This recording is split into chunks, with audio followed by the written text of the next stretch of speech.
quickly, before we get into this video, I just want to announce that I'm doing a sort of impromptu shark card giveaway for the Memorial Day weekend update that's going on in Grand Theft Auto Online. Even though there isn't any new cars, there's a lot of pretty good vehicle discounts going on this week. So I figured I would do a shark card giveaway, give you guys the opportunity to win some free money, and you can use that to save up for the next DLC, which is what we're going to be talking about in this video, or spend it on some of the discounted items that are going on. I'll be announcing the winner on Monday, which is actually on Memorial Day itself. And that giveaway is going to be happening on my Twitter account. So if you're not following me on there, I will not only leave a link to the giveaway in the description, but also my Twitter account too. So you should definitely follow me there. That's where I'll be announcing the winner on Monday. And one of you guys is going to be walking away $1.25 million richer. Anyways, what's going on, guys? My name is Ross, or Mr. Boss for the win. Hopefully, you guys are having a great day. In today's video, I'm going to be giving you a rough estimate of how much money I think you're going to need for the next Grand Theft Auto Online DLC based off of the new information that's been presented to us. That is, it's going to be based around nightclubs. Now, once again, we don't really know the specifics of what's going to be coming in this update in terms of how many cars, how many weapons, how many properties, how many vehicles. But as I've stated in all the other videos I've done talking about how much money you need for prior updates, I'd rather have you guys be more prepared than less prepared, especially with all the money-making opportunities that are going on right now. I mean, the last couple of weeks, Rockstar have done a ton of business opportunities. This week as well, there's double cash and RP on VIP missions and VIP work. So it helps to have a goal for how much cash you want to obtain. And because you know how much you want to obtain, you can take advantage of not only just being more prepared, but also the event weeks that are going on this week and other times as well. So let's start with the big thing from this update, and that is going to be a property, and that will be a nightclub. Now, we don't know a lot about the nightclubs, their buying process, how they're going to work, but I assume it's going to be like every other business in game where you're limited to one of them. So you can only have one hangar, you can only have one CEO office, you can only have one facility, one MC clubhouse. I would imagine it's going to be the exact same way. Rockstar's not going to allow you to build a nightclub empire where you own every single one in the city. I'm pretty sure you're going to have to choose between one of the, I would say maybe 10 to 15 that they add in the game. Now, just like a lot of the other properties in the game, I feel like Rockstar is going to price them accordingly to their popularity, to their location, to maybe the lore they have in the game, like Bahama Mamas. So I'm guessing that some nightclubs are going to be more expensive than others. You would assume the lesser known ones would be less expensive, the more known ones would be more expensive. So something like Bahama Mamas, most expensive, sort of an unknown entity of one, least expensive. Now, I think these are going to be very similarly priced to the CEO office. The cheapest CEO office is $1 million. The most expensive CEO office is $4 million. Now, I feel like that price tag right there is just going to get you the nightclub. It's not going to include any of the other upgrades and features that you can do to it itself. Now, just like the other properties, there's always around 5 to 6 upgrades that you can do to the actual property itself. Sort of the design, some extra features and enhancements, lighting, graphics, stuff like that. I would imagine that all the same things you can do in a CEO office or a bunker, you're going to be able to do in a nightclub as well. So just like with the CEO offices, I can see your grand total for the nightclubs being anywhere from $1 million to, if you buy the cheapest, but don't do any upgrades, all the way to $6 or $7 million if you buy the most expensive and you do every single upgrade. Now, once again, luckily enough for you, the nightclubs will be a business, so you are going to have the opportunity to make money back over time. So you're just going to have to look at the property of the nightclub as an initial investment, where it might take a little bit of time to get your money back, but if you stick with it, you certainly will over time. Now, let's move on to other potential properties. Now, I'm going to hold this as potential because I don't know how it's going to work. Rockstar might allow for other recreational properties to be purchased, like another garage or another apartment. So that's something you're going to have to consider as well. And we don't know how the nightclub business is going to work. It might be similar to the biker business, where you buy the initial clubhouse and then you have branches of other businesses. Same with the nightclub. You might buy the nightclub and then have branches of the nightclub that act as your business opportunities. So because we don't know how this is going to work, I'm going to throw those on the potential back burner. The next thing we need to talk about are vehicles. And I feel like there's going to be a lot of vehicles with this update. And I feel like there's going to be a lot of, number one, potentially weaponized vehicles, but also number two, vehicles that Rockstar know they can price extra high.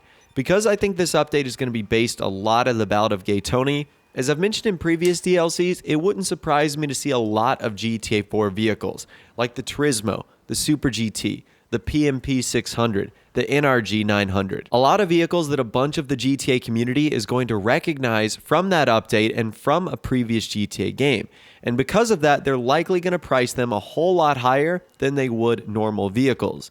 With the Doomsday Heist and with Southern San Andreas Super Sport, we've kind of got lucky in that a lot of the vehicles haven't really been all that expensive, but most of them haven't been featured in previous GTA games. So because a lot of these new vehicles are likely going to be a part of the Grand Theft Auto lore, I can see them being way more expensive than just a normal car that has never been featured in a GTA game. The next thing we need to consider, this is probably going to be the final update before Red Dead Redemption 2, so Rockstar is going to want to include a lot of vehicles to make for drip feeding.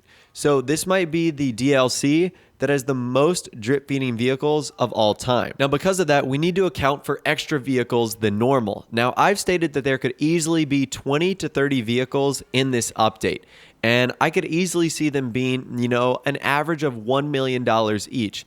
We really didn't touch a lot on the weaponized vehicles, but I could also see Rockstar doing that. Typically, when there's a business update, Rockstar are usually going to add weaponized vehicles.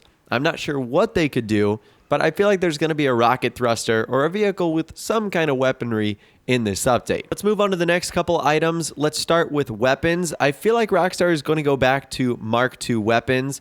It is kind of unfortunate that they don't sort of branch out of their shell and they don't add, other types of new weapons into the game. I've talked about some from the Ballad of Gay Tony that would work really well. Just other new weapons in general. I feel like Rockstar are not getting really creative with the weapons.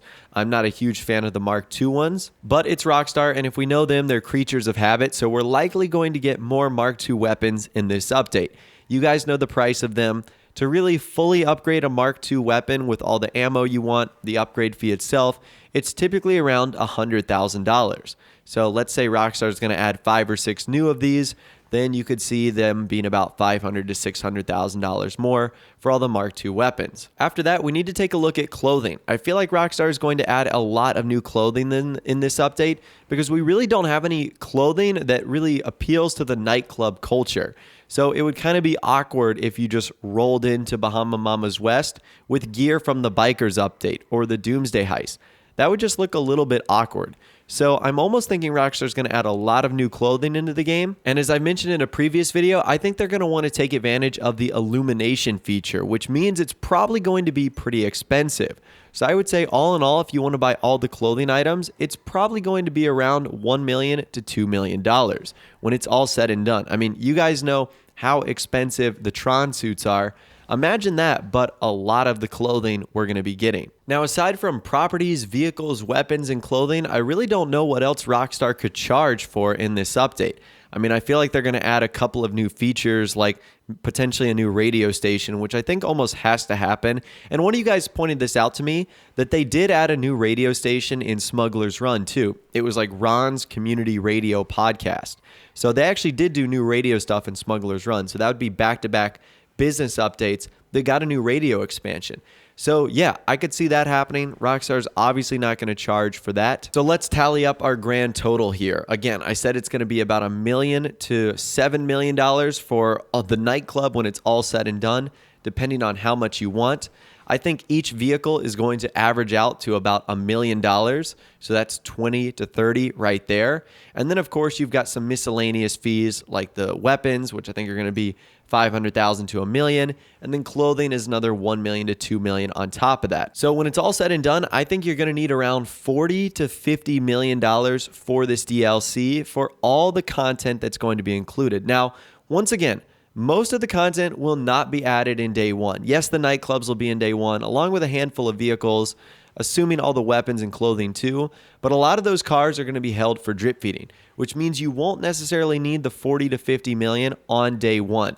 You'll be able to take advantage of the bonuses, discounts, and sales throughout the following weeks. You'll be able to take advantage of the business opportunities that you can run through the nightclub. So I know that that number sounds a little intimidating, 40 to 50 million, but you won't necessarily need all of it at once. And once again, that's to buy everything.